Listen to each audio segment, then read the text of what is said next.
Welcome to Tales That Terrify, the podcast that turns your deepest fears into chilling reality. Every week, we bring you fresh, unsettling stories designed to haunt your imagination. From whispers in the dark to the horrors just beyond your sight, these tales will leave you questioning what lurks in the shadows. Want more nightmares? Dare to explore our YouTube channel for even more spine-tingling stories. Now, dim the lights, get comfortable, and prepare for this week's descent into terror.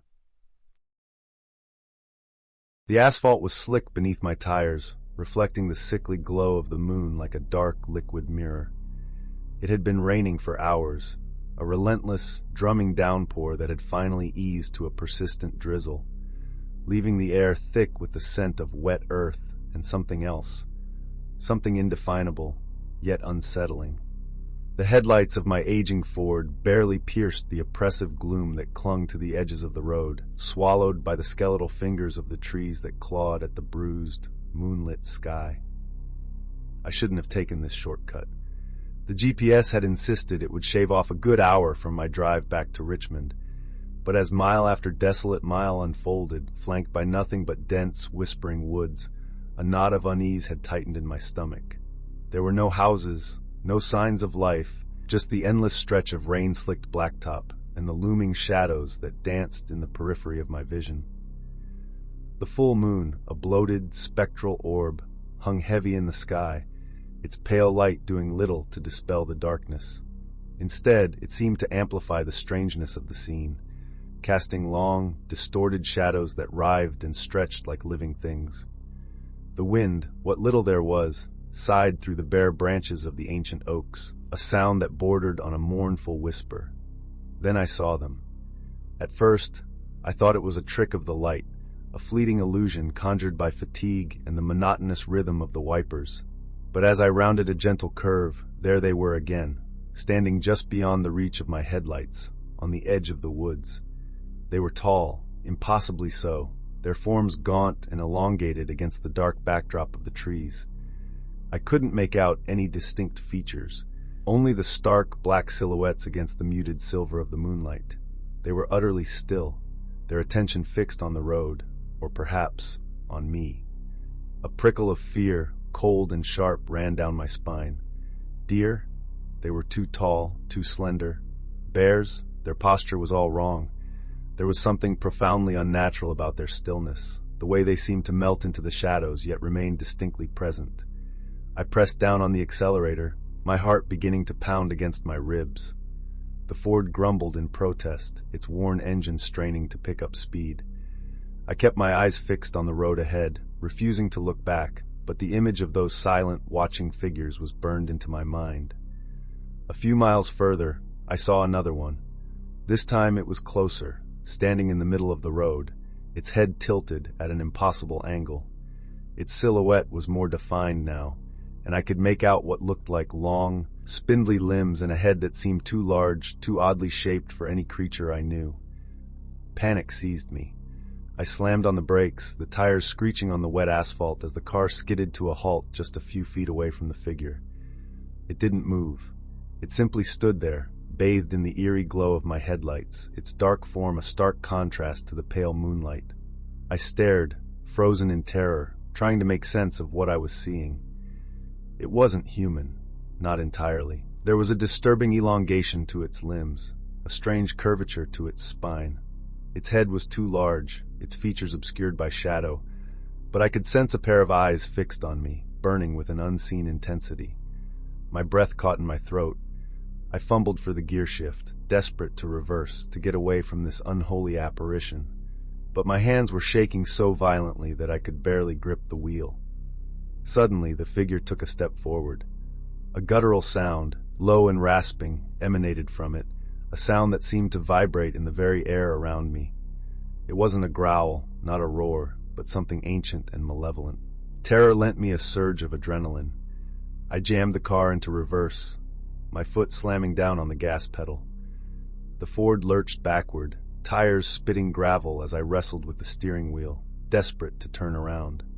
I glanced in the rearview mirror and saw it moving, its long, unnatural strides eating up the distance between us. The moonlight glinted off something in its hand, something long and sharp. I spun the car around, my tires momentarily losing traction on the slick road. Finally, I pointed the Ford back the way I had come and floored the accelerator. The engine roared, and the car shot forward, leaving the grotesque figure behind. I didn't dare to look back. I kept my eyes glued to the road ahead, my knuckles white as I gripped the steering wheel. The rain started to fall harder again, blurring my vision, but I didn't slow down. I drove as if the very hounds of hell were nipping at my heels. For what felt like an eternity, I drove, my heart pounding in my ears, my breath coming in ragged gasps. Every shadow seemed to hold a lurking menace. Every rustle of leaves in the wind sounded like the creature's rasping breath. Finally, in the distance, I saw the faint glow of civilization, the scattered lights of a small town. Relief washed over me in a dizzying wave. I pressed down harder on the accelerator, desperate to reach the safety of those lights. I didn't stop until I reached the brightly lit gas station on the outskirts of town. My hands were still shaking as I fumbled with the keys, turning off the ignition. I sat there for a moment, catching my breath, trying to convince myself that what I had seen was just a nightmare, a figment of my exhausted imagination. But the cold dread that still clung to me told a different story. I got out of the car, my legs feeling weak and unsteady. The fluorescent lights of the gas station felt blinding after the oppressive darkness of the road. I looked back the way I had come, but all I saw was the endless stretch of rain-slicked highway disappearing into the night. I went inside, my eyes scanning the faces of the cashier and the few other customers, searching for something. Reassurance, perhaps. But their expressions were normal, their conversations mundane. They hadn't seen anything.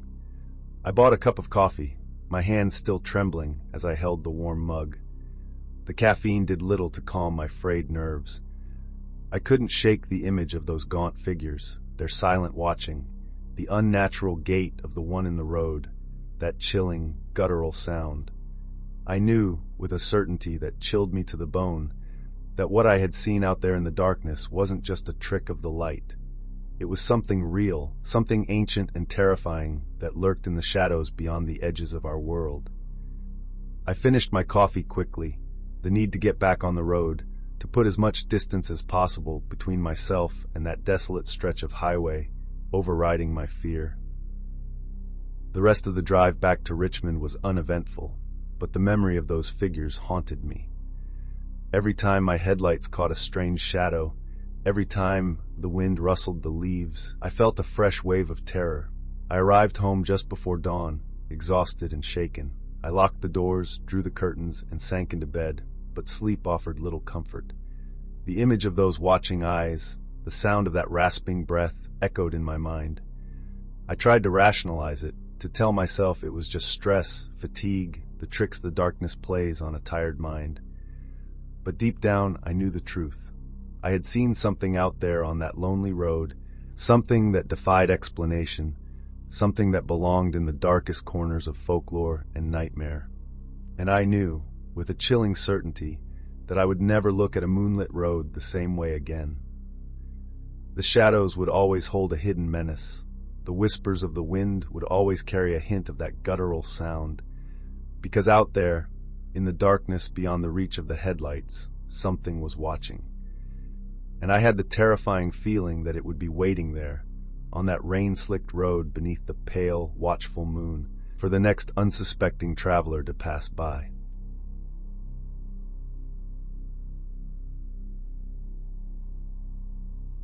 The rusted padlock shrieked in protest as I wrestled it open, the sound echoing unnervingly in the cavernous space. Dust motes danced in the weak beam of my phone's flashlight, illuminating stacks of forgotten furniture draped in white sheets like ghostly figures.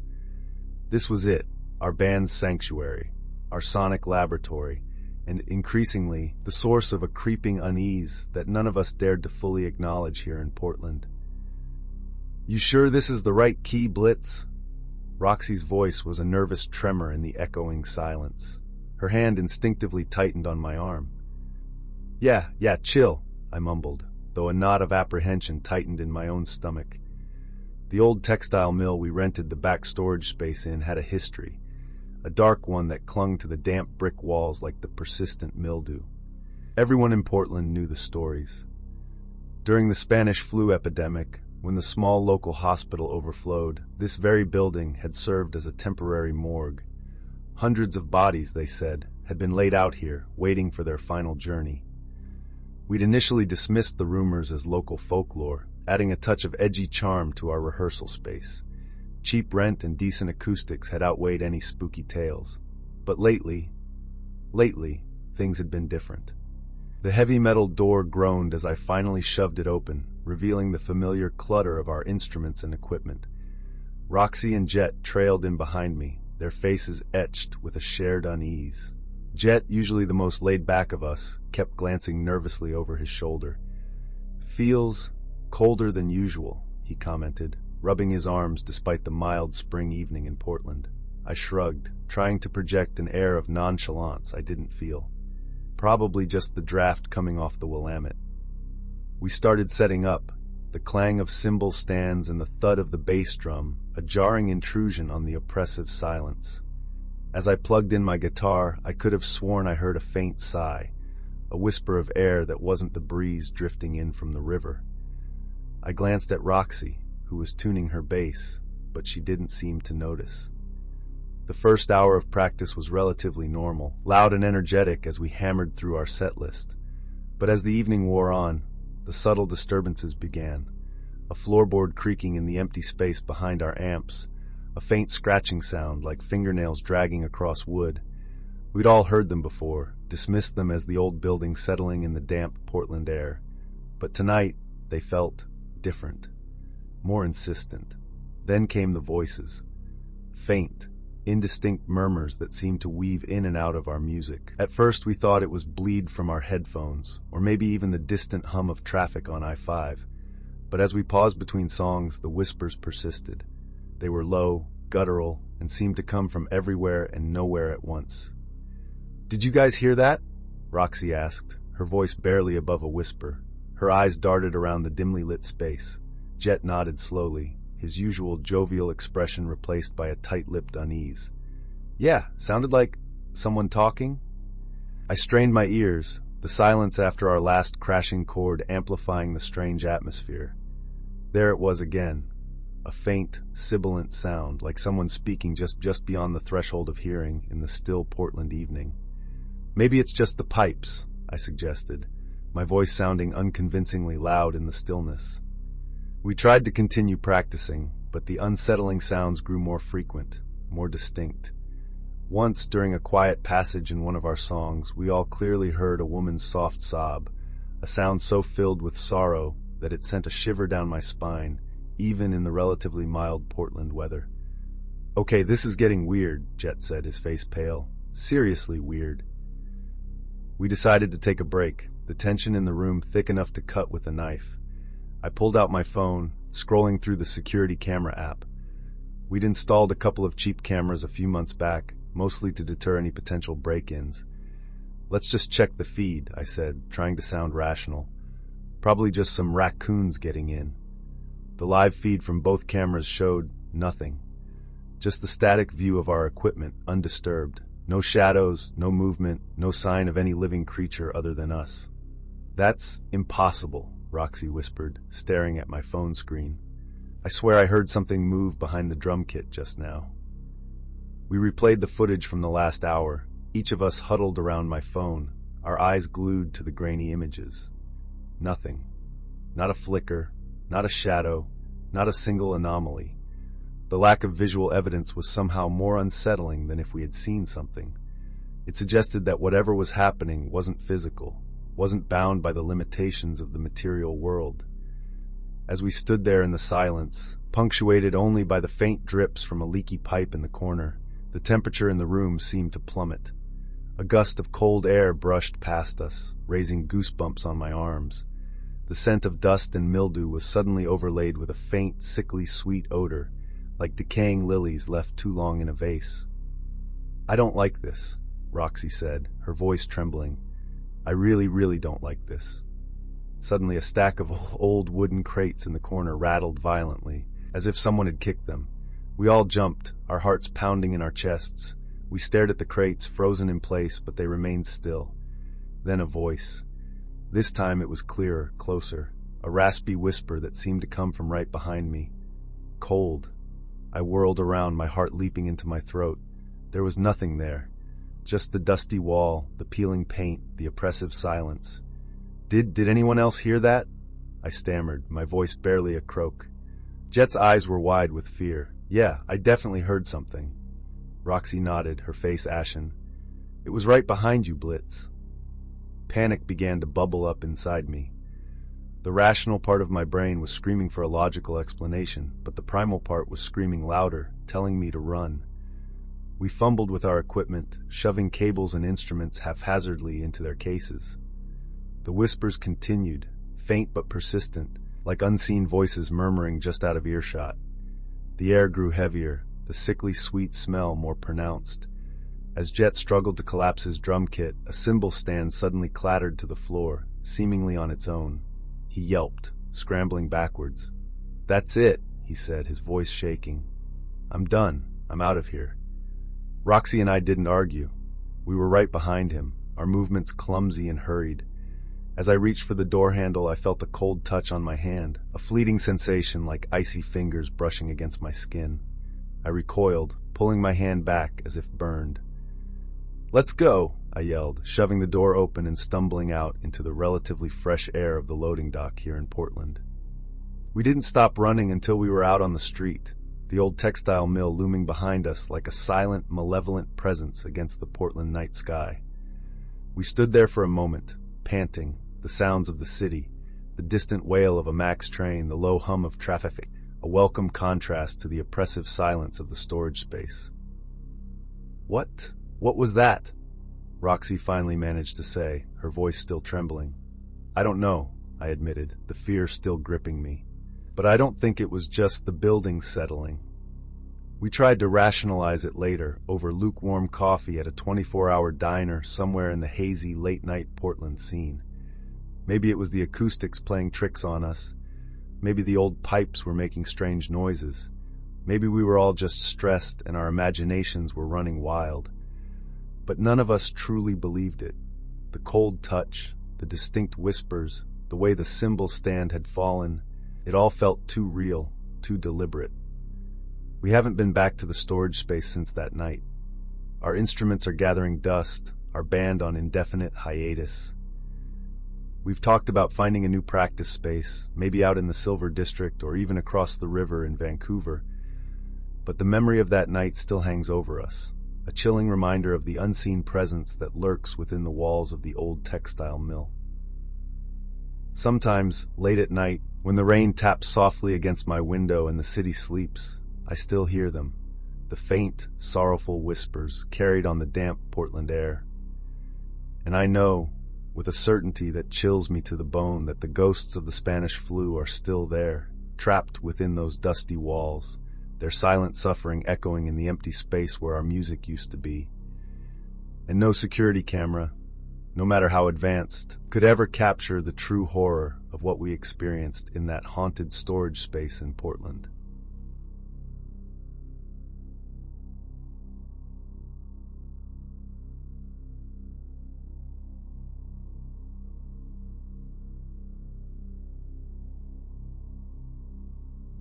They called it Devil's Crag long before anyone believed in devils. A stretch of jagged cliffs shadowing the black hollow valley, clawing at the sky like the spine of some ancient beast. Old miners, long dead and buried beneath landslide rubble, used to swear that on moonless nights they'd seen shapes twisting in the mist, forms that didn't belong to anything natural. But as time passed, the stories faded. Skeptics replaced the superstitious, and Devil's Crag became just another forgotten place on the map, known more for its treacherous hiking routes than its folklore. Until last October, it started with the Sullivan expedition, 6 geology students from the State University, eager to chart mineral veins along the northern ridge. Dr. Carl Sullivan, 55, was a hard-nosed academic, unshaken by ghost stories. He took the lead, carrying a hefty satchel of rock samples and maps as they carved their way through the brush. The team set up camp below the highest peak, a place local hunters avoided. They ignored the blood warnings spray-painted by unseen hands across old mining entrances. Turn back. He waits in the dark. They should have listened. On the second night, under a swollen full moon, Sullivan made a decision that sealed their fate. "I'm taking the students up before dawn," he said into his field recorder. His voice, later recovered from the cracked device, trembled slightly. The equipment reads high ferrous content, magnetic anomalies. Could be a significant find. They left at first light, and they never came back. Search and rescue found the camp in disarray 3 days later, tents shredded as if clawed from the inside. The fire pit, cold and long dead, held smears of something dark, baked into the stones, but no bodies, no footprints. Only a single jagged symbol carved deep into a fallen tree, a twisted, curling rune that no one recognized. The investigation was swift but fruitless. Officials blamed a rock slide. Locals murmured of something far older than gravity at work. The file was closed, until I reopened it. I'm not proud of what drove me back there. Call it obsession. Call it desperation. Call it whatever keeps you from acknowledging the gnawing hunger inside all of us. The need to stare into the abyss and see if it stares back. My brother Marcus was on that expedition. His name is etched into the official records beneath presumed dead. But I never accepted that. Couldn't. I studied every scrap of the search logs, every audio file, every blurry photograph of claw marks etched into bedrock. And one night, staring at that cursed rune traced in blood on my office wall, I realized something. It wasn't just a mark. It was a map. The curve of the symbol matched the contours of Devil's Crag almost perfectly. And at its center, where the spiral tightened into a knotted loop, was a hollowed cavern no search team had explored. He waits in the dark. I left a note on my desk, loaded my pack with rope, a flare gun, and a half-dozen other essentials, and I went back to that godforsaken ridge. The hike was brutal. The wind cut like razors, slicing through my jacket as I climbed past skeletal pines and frost-rimed stones. Clouds raced across the sky, sometimes obscuring the moon, but when it broke through, the pale light felt wrong somehow, almost oily. The moment I crested the final ledge and saw the cavern mouth yawning like a black maw beneath the cliffs, my breath froze in my chest. It wasn't just a cave, it was carved. Spiraling runes, the same twisted symbols from the search logs, ringed the entrance, glowing faintly blue beneath the moonlight. My pulse pounded in my ears. I should have turned back, but something stronger than fear dragged me forward. The air grew colder with every step. My headlamp flickered and died, though I'd checked the batteries twice before the climb. Shadows seemed to lean toward me, clawing at my periphery. I lit a flare, the red light spitting like hellfire, and stepped into the abyss. The walls dripped with condensation, the stones slick and strangely warm under my fingertips. I followed a narrow passageway that twisted impossibly upon itself, defying geometry. I swear it felt like I walked downward for hours, though my watch claimed it was only 20 minutes. And then I heard it, breathing, not mine, something deeper, heavier, ragged and wet, like a predator savoring the scent of its prey. I swallowed my terror and pressed on.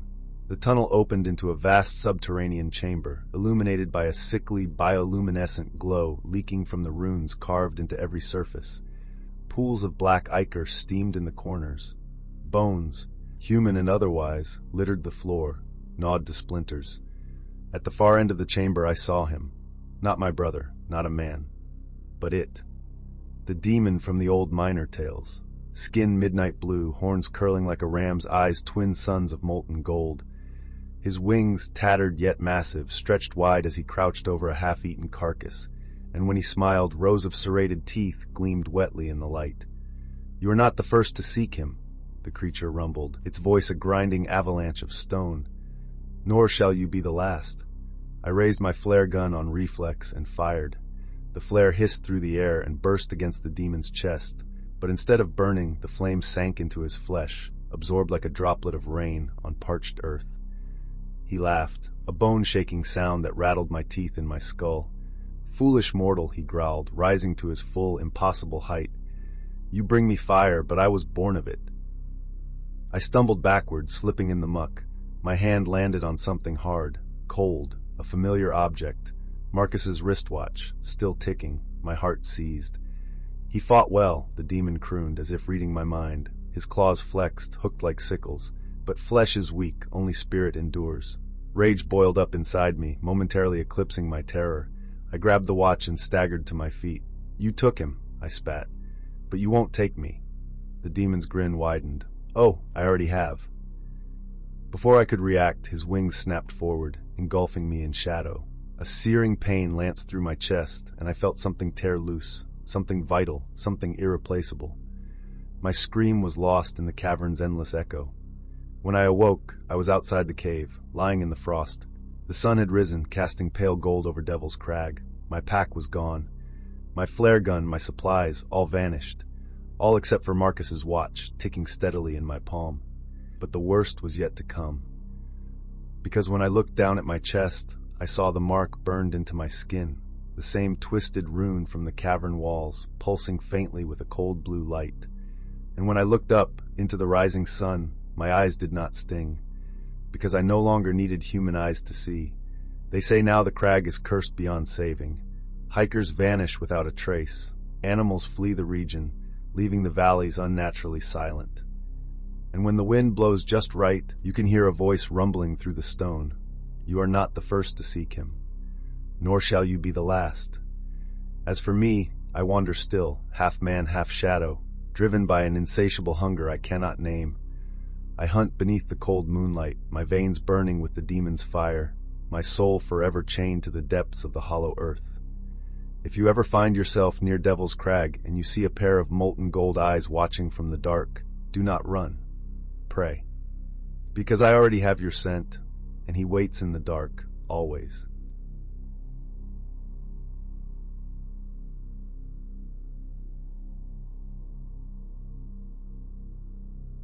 And that concludes this week's chilling journey into the unknown. We hope these tales have left you looking over your shoulder and questioning the darkness around you. Craving more horror? Subscribe to our YouTube channel for even more terrifying tales. Until next time, remember, there are always more nightmares waiting to be told.